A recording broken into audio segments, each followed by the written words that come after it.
नमस्कार, स्वागत है आप दर्शकों का। आप देख रहे हैं न्यूज़ 18 का डिजिटल प्लेटफॉर्म। मैं हूं आपके साथ रजनी चौबे।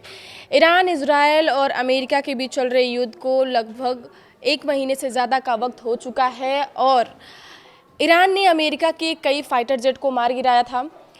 इस बीच एक बड़ी खबर निकलकर सामने आ रही है। ये खबर हैरान करने वाली है और इसे ईरान के लिए भी एक झटका कहा जा सकता है। खबर है कि ईरान ने अमेरिका का जो F-15E फाइटर जेट मार गिराया था और पायलट्स को POW बना लिया था। उन दोनों पायलट्स को अमेरिकी सैनिक ईरान के चंगुल से छुड़ाकर US ले जा चुकी है। आखिर ये सब कैसे हुआ और जिस तरीके से ईरान अमेरिका पर अभी भारी पड़ता दिख रहा है, ऐसे में आखिर अमेरिकी सैनिकों ने ईरान को चकमा कैसे दिया, इस पूरे वीडियो में हम आपको बताने वाले हैं। तो सबसे पहले अमेरिका और ईरान के बीच चल रही तनावपूर्ण जंग में एक बड़ी घटना हुई है, जिसमें से कि ये जेट मार गिराया गया था और एक दूसरे में जंग करते हुए अमेरिका और ईरान के बीच जंग हुई और उसमें बमबारी और फायरिंग के बीच जो पायलट ईरान में रह गया था और ईरान के लोगों ने, ईरान की मीडिया ने पायलट को खोज निकालने वाले को लेकर इनाम देने की घोषणा भी की थी। इस जेट में 2 क्रू मेंबर थे और एक पायलट और एक दूसरा वेपन सिस्टम ऑफिसर। दोनों ने समय रहते पैराशूट से कूदकर अपनी जान बचाई, लेकिन वे ईरानी इलाके में उतर गए। जैसे ही जेट गिरने की खबर मिली, अमेरिकी सेना ने तुरंत रेस्क्यू ऑपरेशन शुरू कर दिया। खास कमांडो टीम और हेलीकॉप्टर जल्दी से उस इलाके की तरफ रवाना हो गए।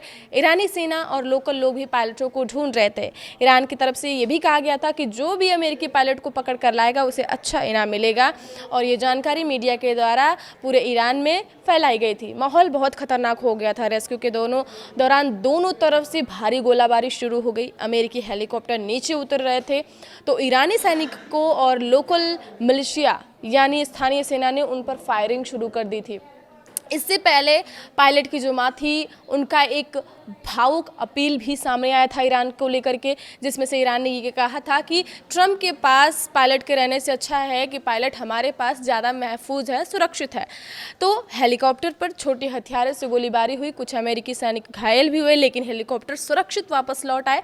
अमेरिकी कमांडोज ने तेज़ी से एक्शन लिया और दोनों पायलट्स को ढूंढ निकाला। इसके बाद उन्होंने दोनों पायलट्स को उसे सुरक्षित निकालकर अपने साथ अमेरिका ले जा चुके हैं।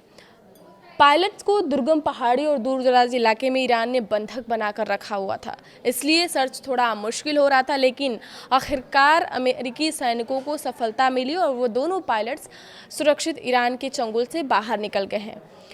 वहीं कुछ रिपोर्ट्स में ये भी कहा गया है कि इस ऑपरेशंस के दौरान अमेरिकी सैनिकों और ईरानी फोर्सेस के बीच सीधा सामना भी हुआ है।